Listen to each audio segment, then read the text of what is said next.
Yo les postos, bienvenue sur les vidéos de Nono et Sacha. Beaucoup d'infos encore aujourd'hui, comme vous le savez, la presse annonce Zidane proche du PSG, Pochettino priorité numéro 1 de Manchester United après le renvoi d'Ole Gunnar Solskjaer. Nono est encore avec nous aujourd'hui, salut Nono. Salut Sacha, comment vas-tu? Très bien, bah voilà, après ce deuxième débrief, enfin cette deuxième vidéo maintenant que tu es avec moi. Donc maintenant, on passe à l'information qui nous intéresse.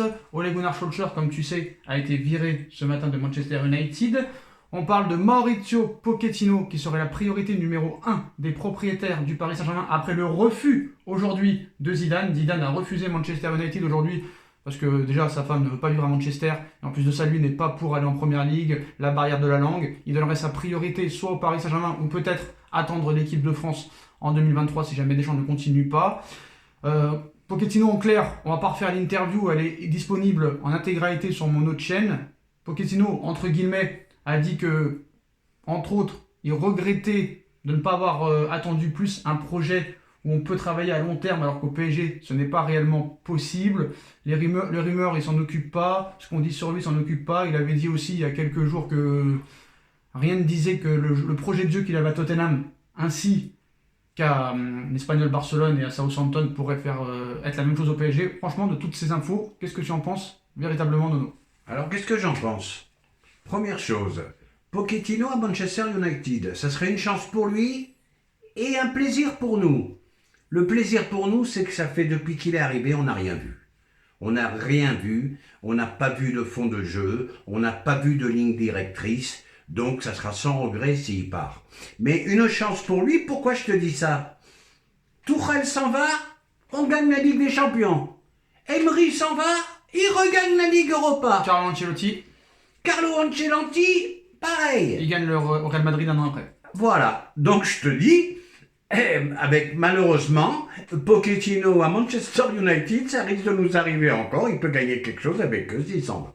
C'est un truc qui est incroyable, je n'arrive pas à analyser ça, qu'il n'y arrive pas à Paris. Alors, est-ce que tu es d'accord avec moi que malgré qu'il soit premier en Ligue 1, ça ne le dérangera pas pour le virer, vu qu'ils ont viré un Camboire qui était premier, ils ont viré un Laurent Blanc et prolongé au mois de mars 2016 pour l'avoir viré 2 mois après.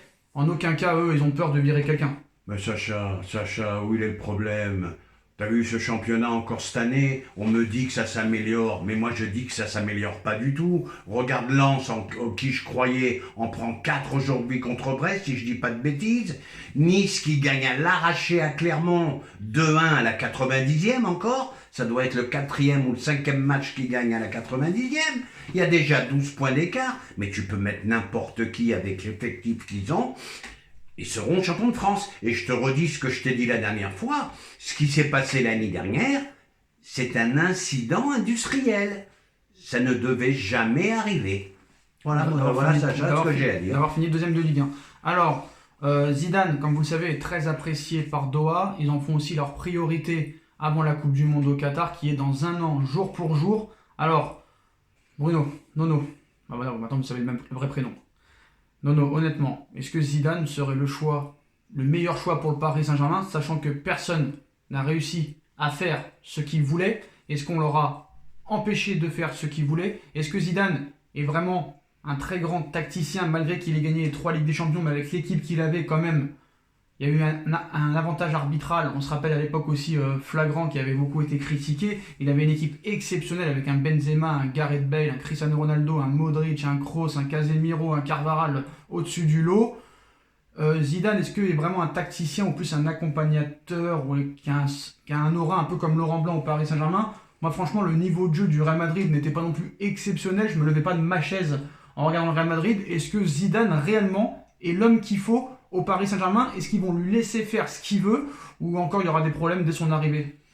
Moi je pense que si Zidane, par bonheur, arrive au PSG, il fera ce qu'il voudra. C'est le seul qui pourra obtenir ces avantages-là. Et quant à l'équipe, eh ben, tous les égos vont s'éteindre devant lui, parce que c'est une icône. Ça a été l'un des meilleurs joueurs du monde de tous les temps. Ça a été un phénomène. Et je pense qu'il inspire le respect et qu'il n'y aurait pas le bordel qu'il y a en ce moment. Voilà, je pense que, à mon avis, c'est la dernière solution qu'il faut pour éventuellement gagner cette Ligue des Champions et de pouvoir avoir un coach qui fasse ce qu'ils veulent. Alors peut-être sur l'aura, sur l'autorité, c'est peut-être possible, mais moi je demande à voir quand même, parce que moi j'ai un réel problème, comme vous le savez, même quand on gagne, mais si on joue mal, ça me plaît pas. Voilà, moi je veux que mon équipe, surtout avec les joueurs que tu as à ta disposition, je veux voir du grand jeu, je veux voir du grand football. C'est pas ce qu'on voit à l'heure actuelle au PSG depuis plusieurs années maintenant. Honnêtement, je sais que toi, l'entraîneur idéal que tu mettrais au Paris Saint-Germain, c'est Pep Guardiola. Si tu avais le choix. Là, c'est mon rêve. Voilà. Là, c'est mon rêve, Sacha. Alors, Le jour que Guardiola signe à Paris, moi, je pète le champagne pendant 24 Alors, heures. on sait qu'il y avait des discussions après le Bayern de Munich, mais honnêtement, est-ce que toi, tu serais dirigeant parisien, t'attendrais la fin de saison pour prendre Zidane, ou t'attendrais peut-être de voir ce que fait City, pour voir s'il se sépare de Guardiola? Pourquoi pas le prendre après? Je ne sais pas. Est-ce que eux, c'est vraiment Zidane? Parce qu'on sait que voilà, Doha s'occupe plus de leur marque et de leur Coupe du Monde plutôt que le PSG. Et que pour eux, Zidane, au niveau commercial, merchandising, publicité, ce serait exceptionnel. Honnêtement, tu ferais quoi exactement? Tu serais à la place des dirigeants parisiens. Honnêtement, à l'heure où on parle. Là, à leur place, je tenterai le tout pour le tout sur Zidane, parce que je pense que Guardiola ne viendra jamais. Il est bien en Angleterre, il est respecté, il fait ce qu'il veut en Angleterre. Tu crois que Guardiola accepterait le quart de ce qu'ont accepté les autres? Eh ben voilà, le problème il est là, il n'est pas ailleurs. Hein. Alors moi j'ai une question, ce sera la dernière réaction et avis de cette vidéo. On sait que Paris, par exemple, quand ils ont pris Laurent Blanc c'était le 8e choix. Il y avait des Capello, des Guardiola, beaucoup d'entraîneurs qui avaient refusé à l'époque, j'ai plus les noms en tête, Villas-Boas, tout ça et tout à l'époque. Hein. On sait aussi que Simeone avait refusé le poste en 2016, que Guardiola avait refusé, que Mourinho a refusé plusieurs fois en 2012, en 2014, sachant peut-être que quand ils ont discuté, on leur a dit qu'il y avait des directives à respecter. Est-ce que pour celle de Zidane, il n'aura pas de directive? Il aura vraiment les pleins pouvoirs. Est-ce qu'il s'entendrait avec un Leonardo? Apparemment, Leonardo, d'après Romain Molina, il est testé par tout le monde, il est toujours là. Honnêtement, est-ce qu'il aurait les pleins pouvoirs? Plein pouvoir, plein pouvoir. Moi je te le dis, je te le répète, c'est le seul qui aurait les pleins pouvoirs. Voilà. Zidane arrive, ça sera le vrai patron. Et un dernier avis, est-ce que tu penses que Pochettino cherche à tout prix à se faire virer en interview à interview en disant on ne peut pas faire jouer les jeunes, on nous en empêche, entre guillemets, qu'on aurait dû attendre avant un projet parce qu'ici à long terme on ne peut pas avoir vraiment un projet de jeu, tout ça et tout. Tous ces petites pics en interne, si on lit entre les lignes, est-ce que c'est encore un message pour se faire virer comme Tourelle l'avait fait quelques jours auparavant sur les sociétés? Ça y ressemble bien fort. Tous ces propos me paraissent un peu ambigus. En plus, il s'est permis de sortir monsieur Messi. Là, il sort Neymar. Alors attention. Les deux icônes du PSG. Attention. Donc là, je dis, est-ce qu'il fait pas tout ce qu'il faut pour se faire virer? Alors, attention, peut-être qu'il fait tout ce qu'il faut pour se faire virer auprès des dirigeants qataris, mais hier de sortir Neymar, c'est totalement justifié. Et malheureusement, contre Lyon, quand il sort Messi, il fait rentrer Icardi, c'est Icardi qui tope la victoire, c'est coaching gagnant. Et hier, c'est coaching gagnant aussi. Oui, mais là, après, on arrive là, c'est un peu... Ah bah oui. Après, c'est un peu le hasard. Demain, tu vas sortir, je vais te dire n'importe quoi, tu vas sortir Neymar, tu fais rentrer Icardi, tu mets un triplé en 15 minutes. Bon, bah ça, c'est les aléas du football, on ne peut pas deviner. Je ne vais pas défendre Pochettino, mais quand il doit être défendu, il est défendu. Moi, j'aime pas. Voilà, pour moi, il est fautif. Les dirigeants parisiens sont fautifs, tout le monde est fautif dans ce club parce qu'on a l'impression que c'est Disneyland Paris, que tout le monde fait ce qu'il veut, qu'il n'y a que l'argent qui compte. Dans le business football, il n'y a que l'argent qui compte. Mais moi, honnêtement, admettons, il y a une défaite contre City, 4-1 par exemple. Qu'est-ce qui se passe après? Parce qu'on sait que vraiment les Saoudiens à City, enfin, les Emirates, c'est vraiment l'ennemi. L'ennemi de Doha, c'est leur ennemi, hein, là-bas. Une défaite encore contre Manchester City passerait mal. Qu'est-ce qui se passerait après pendant la trêve hivernale? Une défaite encore. Une défaite avec un beau match, une défaite serrée, bon, ouais. Ça peut tenir. Une dérouillée, je pense qu'il saute. D'accord. Je pense qu'il saute. Et je vais revenir quand même sur un point, un dernier point. Je vais peut-être en faire rigoler certains. Moi, je me suis régalé à l'époque de Laurent Blanc. Oh, mais ça, non, mais pourquoi rigoler?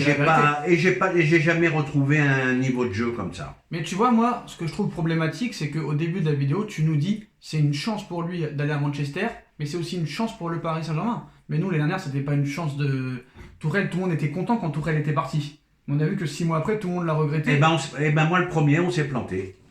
Donc ça veut dire que là, en gros, Pochettino va partir et va gagner la Champions League. Non, je dis pas qu'il va gagner la Champions League, mais il pourra faire ce qu'il veut faire ailleurs qu'à Paris. Et maintenant, la dernière question, on finira là-dessus. Admettons, ils prennent Zidane. Pochettino encore fait peut-être une grande saison avec Manchester United, ils prennent Zidane et ça se passe comme avec Tuchel, comme avec Emery, comme avec Ancelotti, comme avec Pochettino. Qu'est-ce qu'on fait après? Eh ben après on ne fait plus rien. Je dis aux Qataris arrêtez tout et ça veut dire qu'on est maudit et ça veut dire qu'on n'y arrivera jamais. Et moi j'ai une dernière question après on en finira. Admettons quand Messi prendra sa retraite, quand Neymar prendra sa retraite, quand Mbappé partira au Real Madrid, ces joueurs-là faudra les remplacer et ils auraient peut-être pas le niveau. Ils auront peut-être pas le niveau de ces trois-là.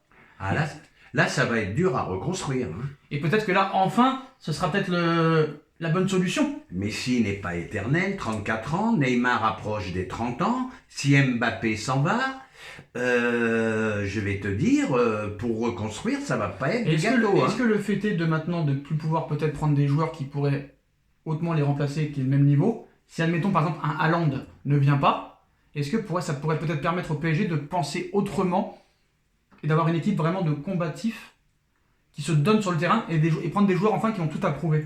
Eh bien, je pense que ça serait une chance Hmm. de changer de politique et d'arrêter la politique de star à outrance. En fait, tu es d'accord avec moi? Tu es en train de dire que si toutes les stars refusent de venir au PSG, ce serait un bien pour un mal, ça prouverait qu'il faudrait qu'ils changent de stratégie. Ça leur pousserait à faire une autre stratégie. Tout à fait. Voilà. À fait. Je pense que ça serait un bien pour un mal. Les stars, d'accord, mais les stars sont pas éternelles. Retrouver un Messi, t'en retrouveras pas un avant une décennie. Retrouver un Neymar, malgré tout, c'est Neymar. C'est compliqué. Et puis ça devient... Non, mais surtout... Et ça devient une équipe Non, mais vieillissante surtout, aussi. à Hein. un moment donné, Nono, on voit City, on voit dans tous les autres clubs, il n'y a pas ces problèmes de discipline. Il n'y a pas ces problèmes de virer. Parce que, Sacha, je m'excuse, je t'interromps, les entraîneurs sont les patrons dans les autres clubs. Non, mais il n'y a qu'à Paris que ça se passe. Eh ben oui, mais ça je peux pas te l'expliquer, j'arrive pas à comprendre non plus. Et à un moment donné, il va falloir vraiment se poser la question, l'âme réellement des Qataris auprès du Paris Saint-Germain. Est-ce qu'ils n'utilisent pas le Paris Saint-Germain pour leur Coupe du Monde? Et moi, je demande à voir quand même après la Coupe du Monde, c'est-à-dire après 2022, pour voir réellement s'ils vont rester ou pas, parce que ça me paraît bizarre quand même. Il n'y a pas de projet de centre de formation, on prend que des stars, on prend que des joueurs de 35 ans, tu l'as dit toi-même, on fait pas l'avenir avec des joueurs de 35 ans. Et je m'excuse, je t'interromps, qu'est-ce qu'il en est du centre de formation en construction? Il est à l'arrêt? Normalement, il est en construction à Poissy, il devrait voir le jour très bientôt, mais ça fait 7 ans qu'il doit voir le jour et il n'est toujours pas là, donc on verra ce qui se passera. En tout cas, s'il faut faire un centre de formation, il ne faut pas mettre des jeunes, hein. Voilà les postos, ce sera la fin de cette vidéo. Dites-moi en commentaire ce que vous en pensez. On like, on partage, on commente, on s'abonne. Et Nono, on se retrouve demain pour une nouvelle vidéo. À bientôt les gars. Tchuss.